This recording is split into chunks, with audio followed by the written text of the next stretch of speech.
If a non-Muslim offers goods for sale, and you like the goods, and the price is right, and you buy from the non-Muslim and you did not buy from the Muslim, you have done absolutely nothing wrong.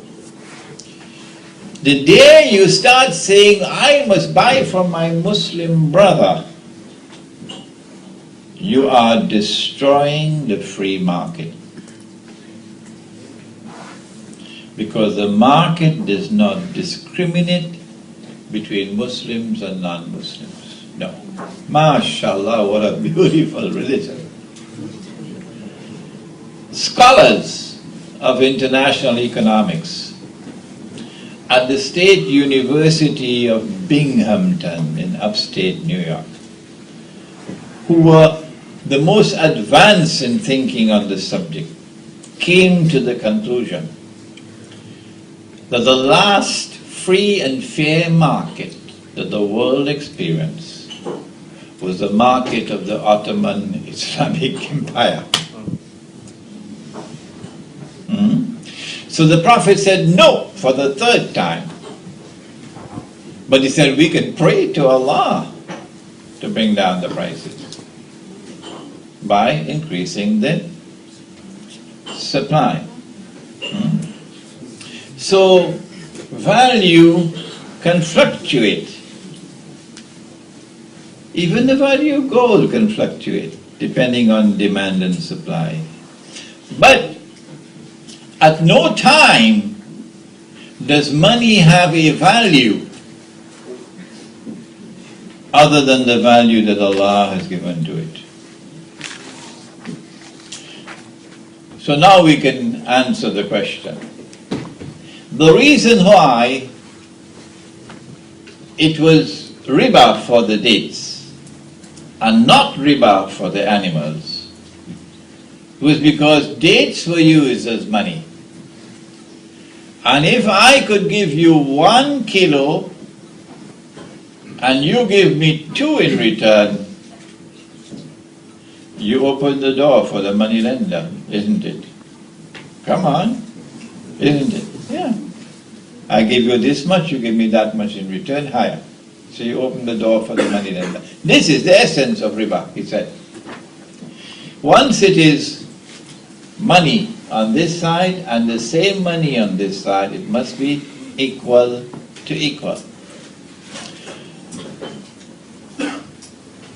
The reason why it was okay for camels was because animals were never used as money.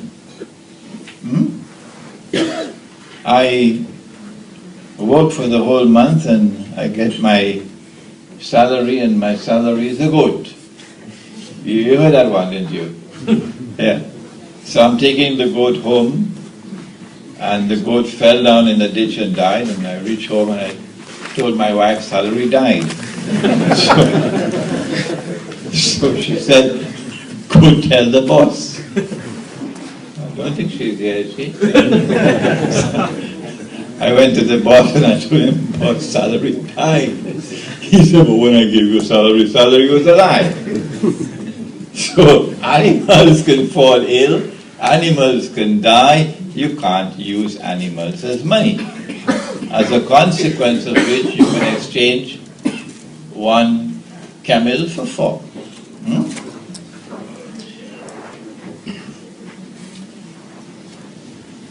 Equal for equal, hand to hand.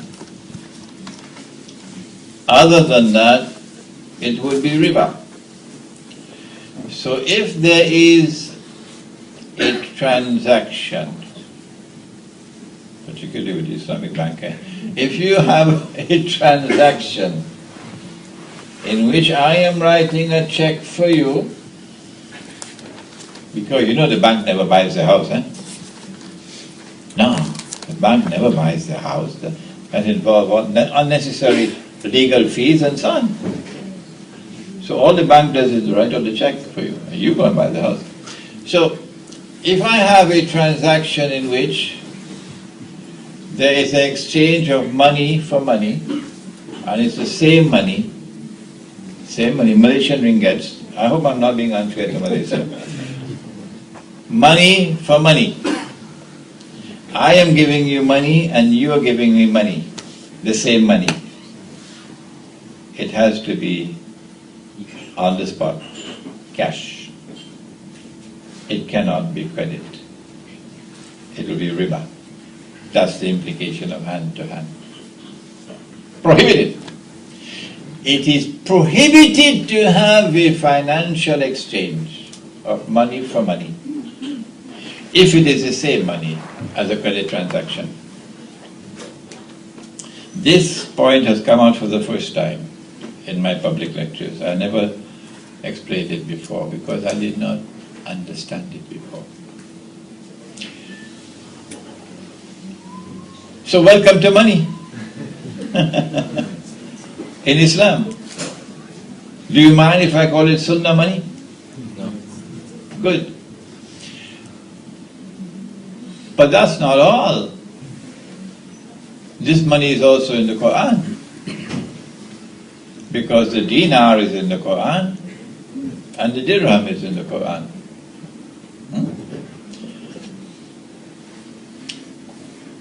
What they did was to first send their armed forces to occupy and to colonize. And the process of colonization was not only to rip us off and to make London rich and New York rich, but more than that. The process of colonization was, among other things, for the purpose of taking our money out of the market and replacing it with something else. What they replaced it with was something, a monetary system that at the beginning could not be clearly understood. But then came 1944. What happened in 1944? Bretton Woods Conference. And out of the Bretton Woods Conference, what emerged? The International Monetary Fund. So at least from 1944 we have no excuse. What came out of the process of decolonization was a new monetary system in which money is no longer something with intrinsic value. Now, I should have mentioned, and I forgot to mention, that in these six, money is either precious metals or articles of food consumption. So you can't ban it, the government can't ban it. People need it to food as food, see? They could ban the gold. Articles of food consumption which are in abundant supply in the market and which have a shelf life. As a consequence of which we say, well, if you are in the Indonesian island of Java and you want to bring back Sunnah money and you have a shortage of gold and silver, what will you use as money? Rice. And if you are in Cuba and you got the news that Fidel Castro doesn't smoke cigars anymore, and you want to bring back Sunnah money and you do not have enough gold and silver, what would you use? Sugar. Sugar. Okay, and remember, brown sugar is better than the white sugar. So, what they did was to take the good money out of the market. In the process of decolonization, they first removed the real money out of the market and replaced it with this money which, number one, has no intrinsic value. None. Number two, they are creating wealth out of nothing. Out of nothing. And so they are playing God, hence shirk. The system started, however, with dust in our eyes. That at least one currency had integrity. Only one currency had integrity. And that was the US dollar, because it was redeemable in gold at how much? 35. It was redeemable in gold at $35 an ounce. But then after that, they reneged on their obligation, and finally even that redeemability was torn up. And number two, only governments could bring their dollars to redeem it for gold and not people. We came to the conclusion, therefore, that this entire monetary system was bogus, was fraudulent, was haram, and that it was used to rip us off. That they could just print paper, and buy whatever they want from anywhere in the world, and we will ship all our resources to them, of which the most important was oil. And all they had to do was print paper and ship it to us. What will Allah do? What will Allah do to an ummah which has so disgracefully abandoned the Quran and abandoned the Sunnah of Muhammad alayhi salatu wasalam insofar as money is concerned?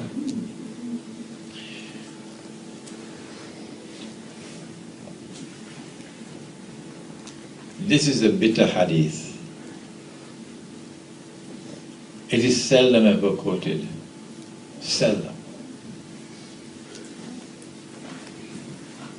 It is narrated by Ali radiallahu ta'ala anhu. It is recorded in the Sunan of Tirmizi. And the Prophet alayhi salatu wasalam prophesied, يوشك أن يأتي على الناس الزمان لا يبقى من الإسلام إلا اسمه ولا يبقى من القرآن إلا رسم مساجدهم عاملة وهي خراب من الهدى علماؤهم شر الناس ممن تحت أديم السماء من عندهم تخرج الفتنة وفيهم تعود. It will not be long before that time will come when nothing will remain of Islam but the name, and nothing will remain of the Quran but the traces of the writing. The masajid at that time of those people would be grand structures, magnificent buildings, iron and steel, multi-million-dollar buildings, and when you want to make wudu, you don't have to turn any tap. No, there's some kind of electrical beam, and you just abracadabra and water starts falling. Wow, this is marvelous. مساجدهم مغفرة وهي خراب من الهدى. Grand structures but devoid of guidance. علماؤهم, the religious scholars of Islam, of those people, not all, ulama'uhum, the religious scholars of Islam at that time and amongst those people, would be the worst people beneath the sky. From them would come, and they would be the centers of fitna, means to which people are tested and tried. When you fail, you're corrupted. What do we do?